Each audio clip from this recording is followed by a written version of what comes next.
Tapi ya ndak connect tetap. Dulu saya kesal, apa bang nih beli motor mahal-mahal tapi sedekah 25.000 tak mau join. Sampai akhirnya saya paham, oh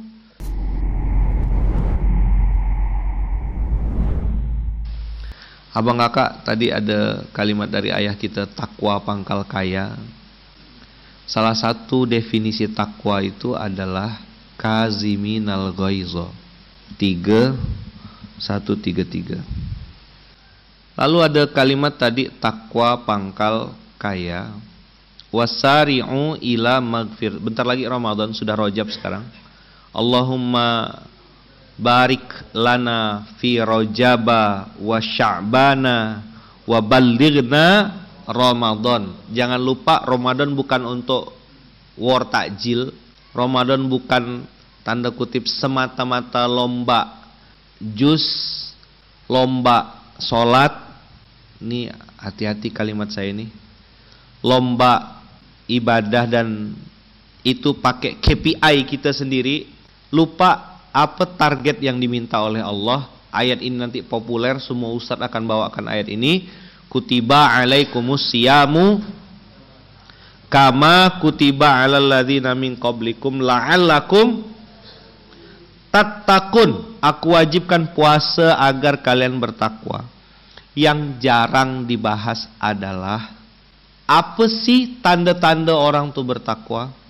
Pembahasan tentang syarat sah puasa. Nanti tuh bulan Ramadan tuh pertanyaannya template tuh. Ustaz, kalau ini batal enggak? Kalau ini gimana fidyah?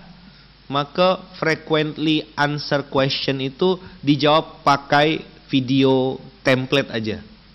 Tapi yang saya sering ulang-ulang kalau masuk Ramadan, berhasilkah Ramadan kita berdasarkan apa yang Allah firmankan? Dan yang paling jelas itu di surat 133 Ali Imran 133, 134, 135.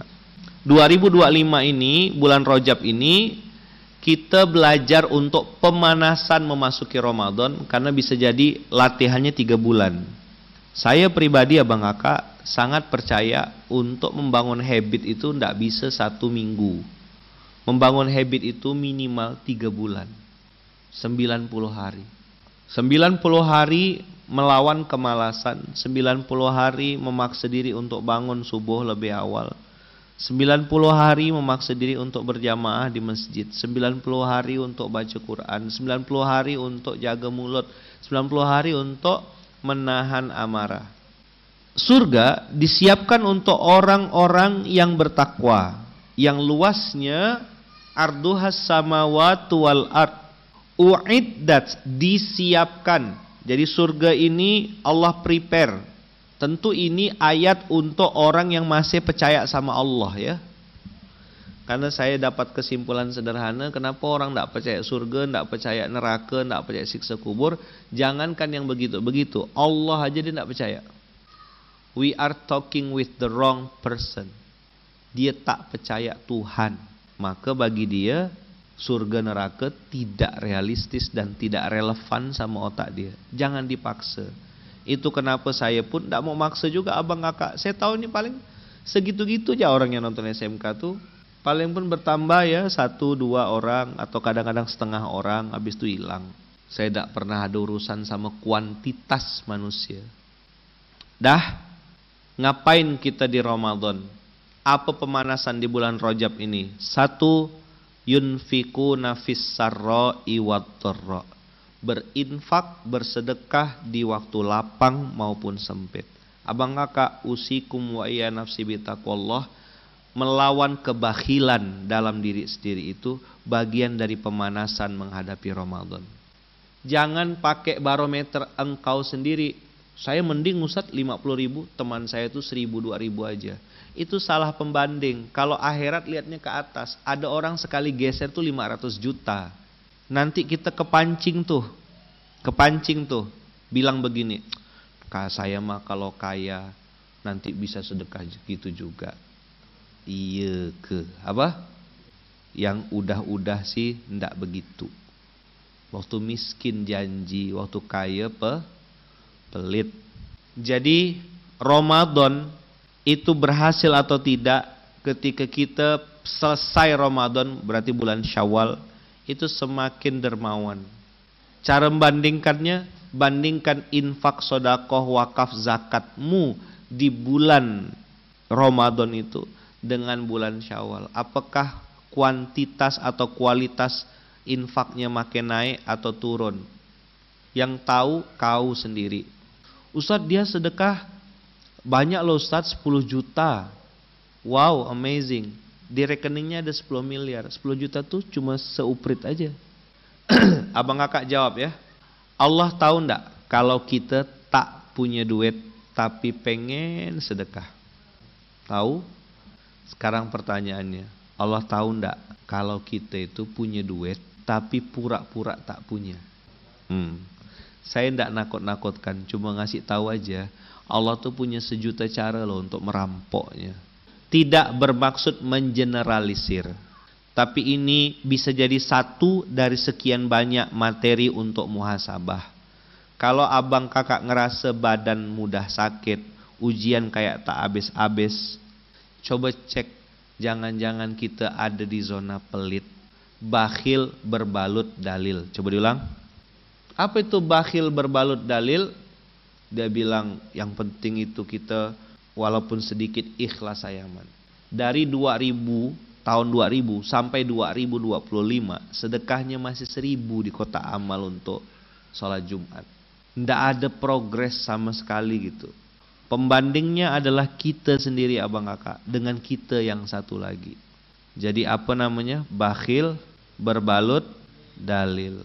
Seolah-olah itu istiqomah, seolah-olah ikhlas. Padahal Islam ngajarin kita sedekah badai. Banyak diam-diam ikhlas. Ini sedekah berkualitas namanya. Badai apa? Banyak diam-diam ikhlas. Orang abang kakak kalau pelit, pelit aja. Zakat apa dam yang sering konflik, yang sering khilaf? Zakat penghasilan. Zakat penghasilan itu tidak ada pendapatnya ulama. Itu tuh masuk babnya khilaf. Begini. Coba tarik sikit ya mundur ke belakang. Allah tuh perlu benar ke duit kau tuh. Kau bayar zakat tuh untuk Allah ke? Untuk kau sendiri. Allah tuh tidak nambah jadi kaya gitu gara-gara zakatmu tuh. Tidak. Dulu saya kesal gitu. Tapi sekarang saya malah ngerenung ke dalam nih. Bukan dia yang tidak mau zakat. Bisa jadi Allah tidak mau terima uang orang-orang begitu tuh. Tidak dikasih ide sama Allah untuk bersedekah, tidak dikasih. Dia lebih suka modif motor, modif mobil, beli spion, beli shockbreaker. Untuk barang-barang hobi yang tidak jelas itu dia bisa habiskan duit banyak loh. Bayangkan motor besar itu abang kakak, akinya aja 9 juta. Itu kalau beli beras dapat berapa ratus kilo. Tapi ya tidak connect tetap. Dulu saya kesal, apa bang nih beli motor mahal-mahal tapi sedekah 25.000 tak mau join. Sampai akhirnya saya paham, oh bukan dia tidak mau sedekah. Allah selamatkan anak yatim penghafal Quran itu dari makan harta yang syubhat atau haram. Termasuk saya juga pribadi abang kakak, ketika nengok harta uang saldo di rekening, pikirannya adalah mau beli apa ya aku ya, mau beli apa ya untuk memenuhi nafsuku. Saya langsung introspeksi muhasabah tuh, ngapa jadi hobi jajan nih? Harusnya berpikirnya aku mau sedekah kemana. Ini baru Ramadannya berhasil. Jangan pakai Ramadan standar sendiri. Kau bikin standar-standar sendiri Ramadan yang kau buat-buat sendiri, target-target sendiri, pusing-pusing sendiri, gila-gila sendiri. Ramadan ini ada barometernya, ada KPI-nya. Ibarat kalau kita Mas Agung ini di pesawat kan, ada checklistnya gitu loh Mas. Pesawat itu baru dianggap layak take off, apa istilahnya kalau boleh terbang itu apa istilahnya? Rilis. Statusnya rilis ini pesawat, artinya boleh terbang. Itu checklistnya banyak nak Mas? Ada checklistnya kan? Elektrikalnya gimana, bahan bakar gimana, kondisi pesawat seperti apa, cek di computerized-nya seperti apa, sampai statusnya rilis. Rilis itu berarti boleh terbang, baru penumpang naik. Ramadan juga ada checklistnya, dan yang pertama kali di checklist Allah untuk muttaqin ini yunfikuna fis sarra'i wad dharra. Jadi kalau ada orang bakhil dan masih bakhil, pembandingnya tadi saya bilang siapa? Kita dengan kita yang satu lagi, Itu kalau makin bakhil, makin tahun, berarti Ramadannya itu cuma sekedar menghilangkan lapar, dahaga, ikut takjil, buka puasa bersama, udah itu aja. Ramadan formalitas. Ingat Ramadan tahun lalu, ingat kayak apa kelakuan kita Ramadan tahun lalu Ramadan ini nih kayak apa sedekah kita? Apakah Ramadan saja atau Ramadan dulu? Ramadan dulu pemanasannya. Syawal masih lanjut tak? Yunfikuna fisaro. Justru Ramadan itu bulan latihannya, 11 bulan itu prakteknya. Yang terjadi di lapangan dan kebanyakan orang, kapan dia jor-jorannya? Ramadan. Inilah yang disebut oleh para ulama Ramadhani, hamba Ramadan. Yang benar apa ya man? Robbani, hamba dari Rob Allah Rabbul Alamin. Berapa banyak orang jadi hamba Ramadan? Bayangkan tuh bulan puasa anak yatim full booking. Nggak bisa dirubah ya man? Nggak bakal berubah. Dari tahun ke tahun begitulah dia. Itulah kemarahan saya waktu awal-awal ngelihat itu, kenapa bikin gerakan infak beras. Karena pada saat Ramadan anak yatim full booking. Semua orang minta datangkan anak yatim, diundang ke kantor, bikin acara, kasih amplop, usap kepala. Anak yatim sini, kasih amplop, selesai. Syawal hilang itu program karena anak yatimnya juga masuk ke dalam tanah semuanya. Nanti anak yatim itu akan keluar lagi bulan Ramadan tahun depan. Begitulah yang terjadi di Samudra Atlantik. Nah ini tidak benar kok, yang saya sampaikan ini tidak benar. Ini cuma hayalan aja. Tidak usah baperan tuh. Pakailah standar yang Allah firmankan. Berhentilah jadi orang awam. Jangan ikut Ramadan-Ramadanan. Berburu takjil. Termasuk masjid-masjid bikin program rata-rata template. Apa programnya? Sahur bareng, buka puasa bareng, pergi. Ya gitu-gitu ya. Yuk ngupgrade yuk. Saya kemarin bilang sama kawan-kawan di internal, kita belajar sama-sama mengupgrade kebenaran. Nggak usah paksa orang abang kakak, nggak usah paksa istri, nggak usah paksa suami. Kau paksa aja diri sendiri. Kan SMK ini perjanjiannya TMS, tunjuk muka sendiri. Puasa kita, siapkan budget, jor-joran bulan Ramadan. Janjinya di atas sejadah.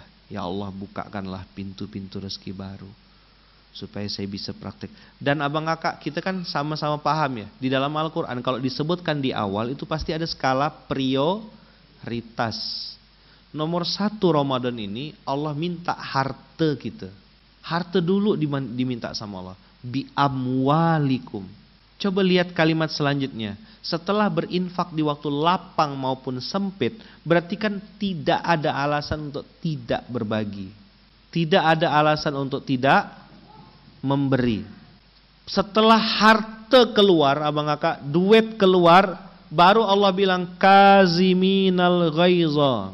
Baru kita mengawal jiwa kita untuk mudah-mudah dalam memaafkan, menahan amarah. Ini kontrol diri. Tapi nomor 1 yang Allah minta di bulan Ramadan, minta duit. Jadi membaca Quran, hatam sekian juz, bagus. Iktikaf, baik. Sahur on the road, nice. Berbagi takjil, bikin program takjil, nice. Abang kakak lihat ke dalam diri, bikinkan budget, tentukan skala prioritas. Berapa yang mau disedekahkan, berapa yang mau dizakatkan, berapa yang mau diinfakkan. Ramadan Allah minta harta. Dan ingat ya, Allah tuh tak perlu duit kita. Maka saya pernah dapat sebuah hadis tuh yang mengatakan Rasulullah tuh kalau di bulan Ramadan tuh duitnya kayak angin, habis dengan sangat cepat. Tapi itu pemanasannya, latihannya. Itu kenapa muslim tuh harus kaya. Kenapa muslim tuh tidak boleh malas. Kenapa muslim itu harus produktif. Kalau kau belum bisa kaya secara harta, minimal mentalmu mental kaya. Apa mental kaya ya man? Pantang begini. Otaknya selalu saya bisa ngasih apa.